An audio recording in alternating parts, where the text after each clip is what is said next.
I was watching something from, I think it's a Chinese channel, and I saw them do like a brain surgery. So I asked my husband, I said, do you think they can do a brain surgery and give my baby a new brain?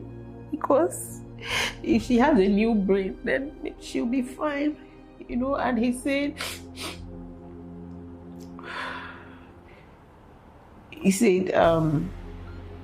do you want to test it? Do you know what it means to open the skull of this child?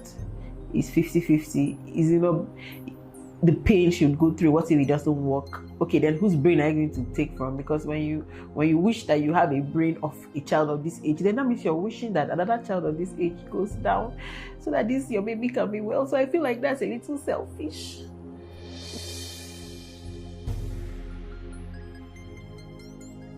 Hi everyone. So today I was just led, and I felt like it is time we come up on social media, which happens to be like our office where we work, to talk about something very important in our lives. Over the years, I mean, for the past 3, 4, 5, 6 years, we've had a lot of people trolling, you know, my wife and I, that we have not been posting our only daughter online, posting our only daughter, our child, our first child. And so,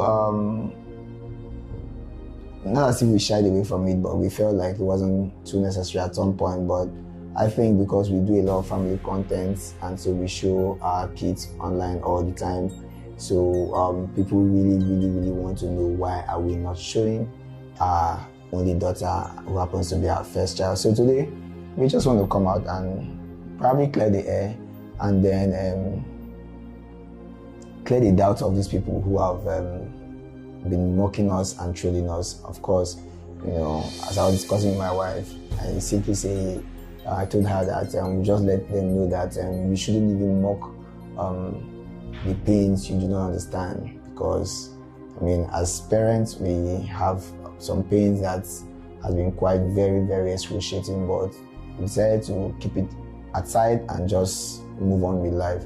So I'm going to tell you about our only daughter and why we have not been posting her. Should I go ahead? Yeah, please. All right. So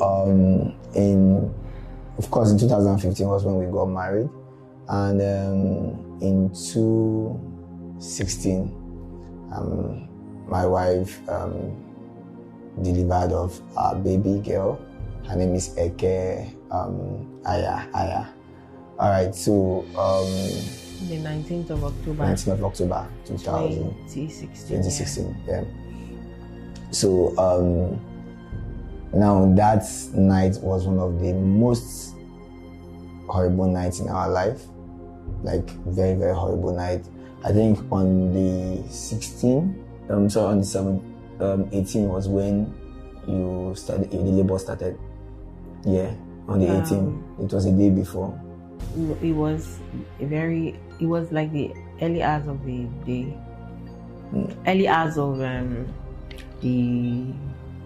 19th. Yeah, okay, it was the early hours of the 19th. Okay. That was when the labor started. In the morning. You know, and we had a good progression of labor according to the medical teams that checked us. And of course, during the antenatal and the checkup from the doctors, everything was fine.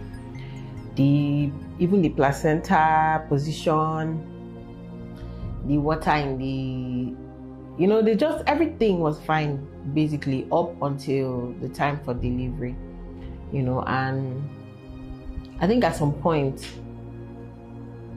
in the hospital, of course, we're in a public hospital, government hospital, and at some point when I was going through my pain, it was like I think it was like it was not a medical personnel that checked me at some point. I feel like the nurses, everybody just went to go and rest, and the person I saw that was trying to clean the room, so I just assumed that might be a cleaner or something that was now checking me at some point, you know. But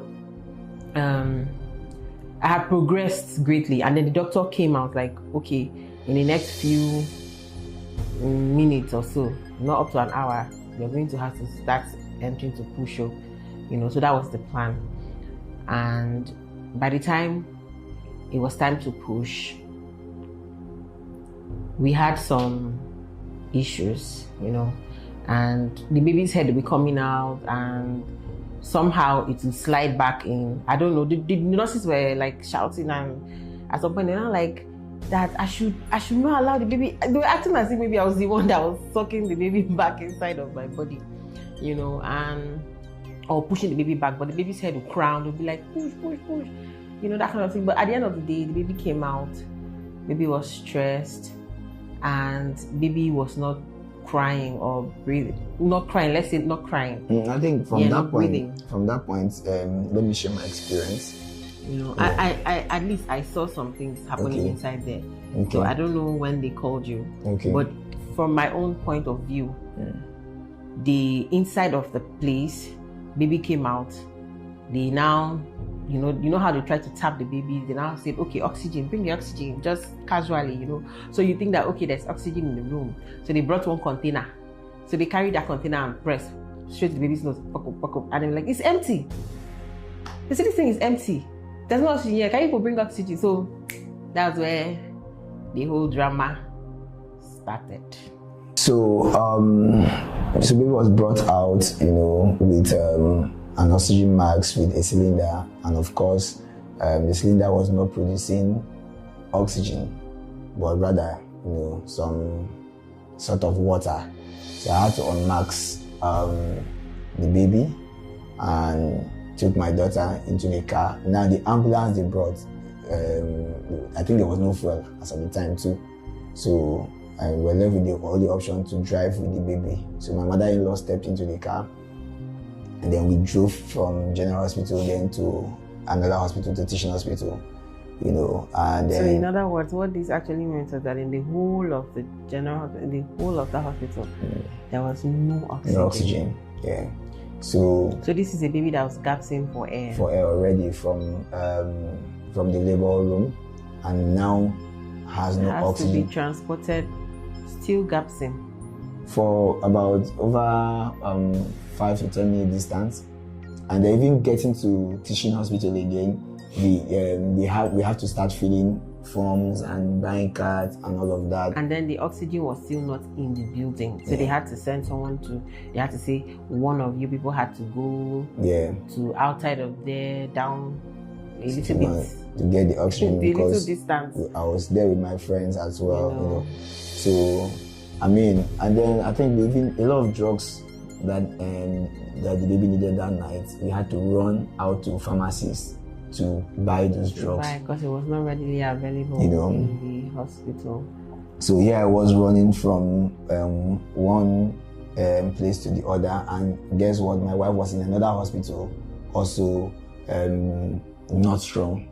So my wife was in hospital B, the baby was in hospital C, both of them in different points.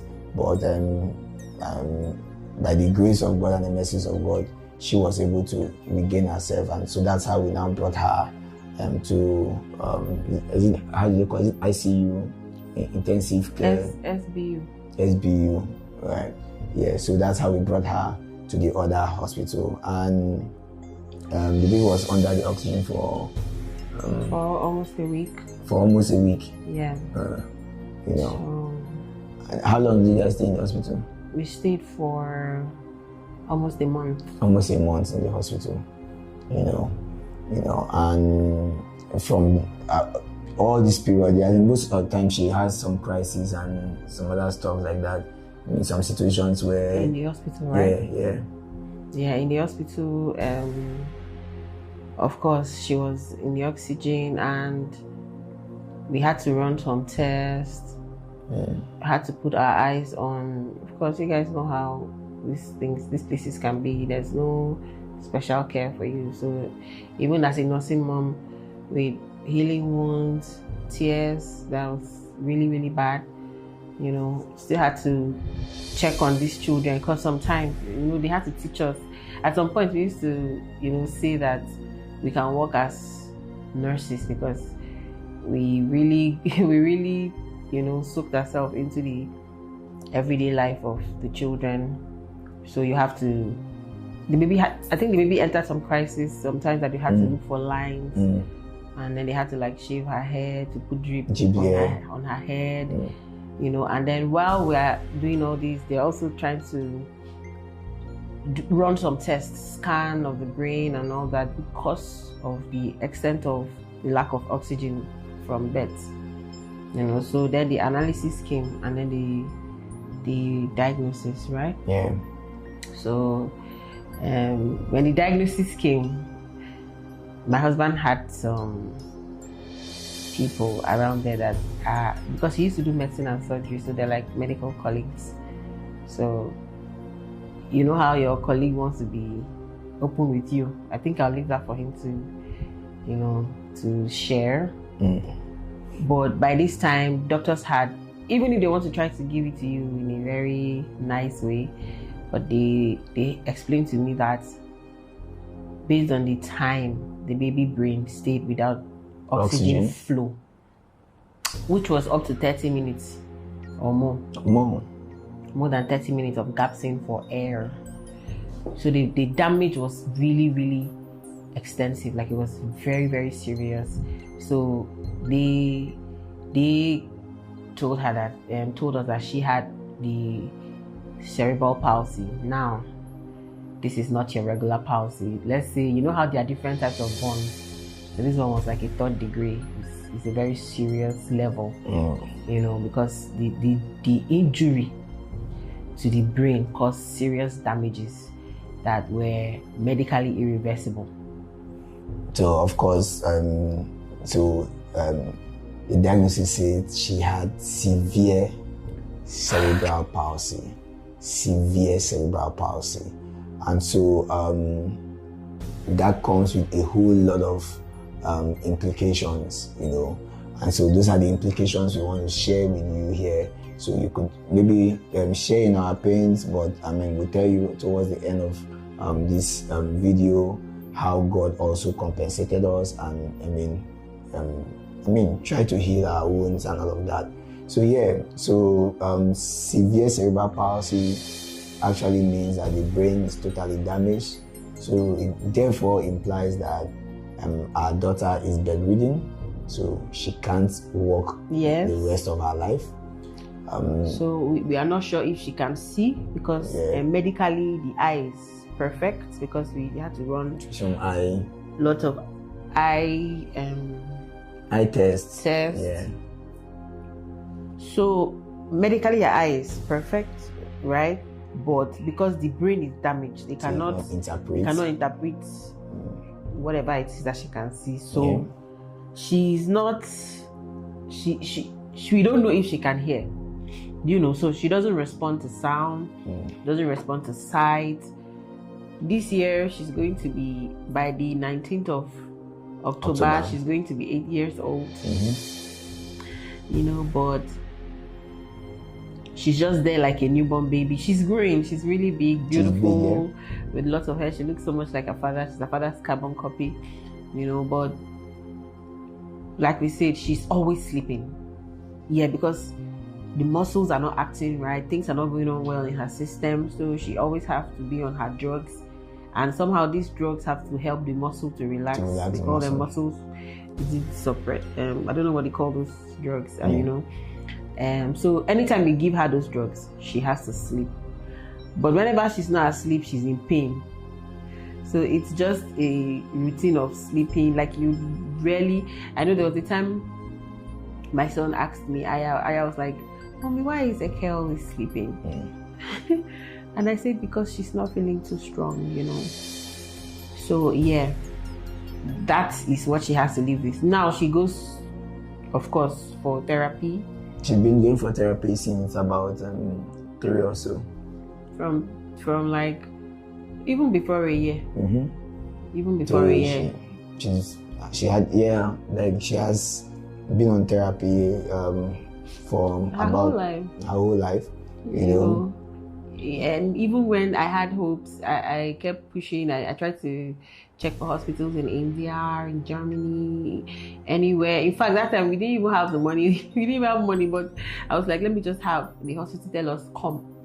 You know, then we'll not have to look for ways to struggle for money so that we could foot her bills and all. But these hospitals told us, this girl is going to be in a vegetative state all her life, but you can do physiotherapy, but you may likely not see any results in, anything, So sometimes people ask me, my friends are like, why don't you just take her to all these special schools for her to just be there? And I'm like, okay, so I'll just take her to the school to just sleep there in the environment. I don't understand, because if she goes there, she'll just lie down all day and then we'll bring her back, but she sleeps all day, and I don't know if my husband will want to mention it, but one of his very close pals gave him a medical advice when we were in the hospital, because he came to see the baby. He's a medical person and all that, and since he was like a friend, so he had to like call my husband to a corner and tell my husband, don't tell your wife this, but this girl would, because he showed her the results of the whole scan, the brain things that we've been running based on the instructions of the doctors, and him as a doctor too, as a consultant, or just told my husband and said, this girl is going to be in a vegetative state all her life. It's going to stress both of you and you guys. Your finances will go really down. Yeah. And then he told my husband, I don't think you should tell your wife, but I think you guys should just let her go. So let her sleep. Do something so that it can. The first step was to remove the oxygen mask. Then that's how she was saying, yeah. So then she was sitting on the oxygen and they're like, you can do something, just so that she just sleeps on. Just go to the beyond and rest. She will rest, you will rest, because she will be in pain. But my husband first of all came and said, oh, see what this person is telling me, but I cannot hide it from you. I will not be able to take that kind of decision. I feel like you should be in the know.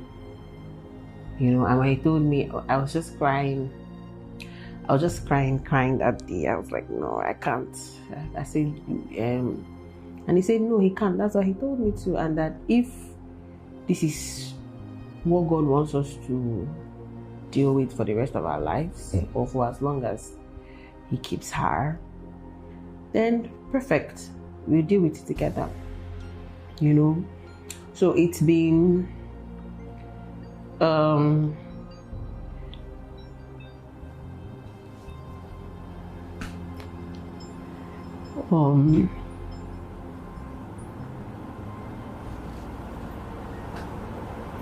it's okay.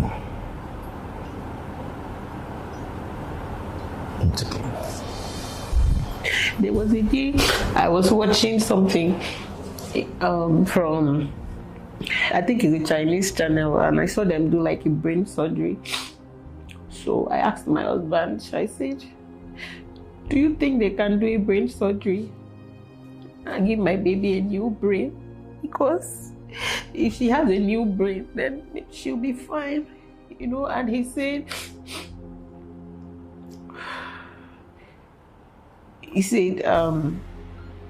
do we want to test it? Do you know what it means to open the skull of this child?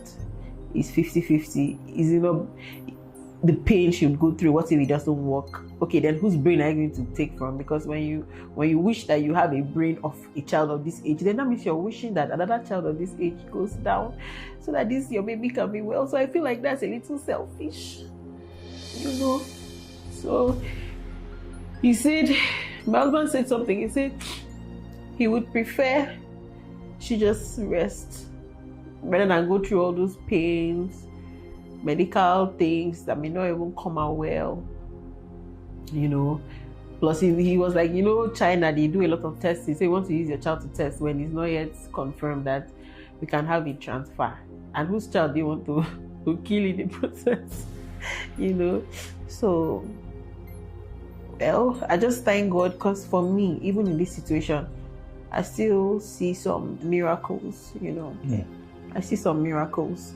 The very first for me was in the hospital. They said she's not good. They said she's going to stay on the oxygen for up to 2 weeks. And I think it was on the 7th day, or the 8th day that they took her off the oxygen, she was fine. She could breathe without it. They say she's not going to grow bigger than the size she was. That she's going to remain tiny, like stunted. And my baby is big. She's big. She's really big.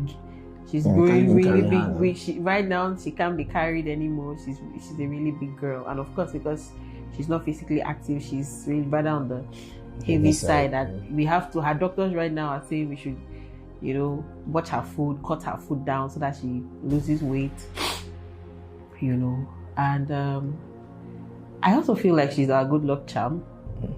So when these foolish people online were saying things about, oh, how we use that for rituals and all, and I was like, possibly. It's at the end of the day. Hey, might be right.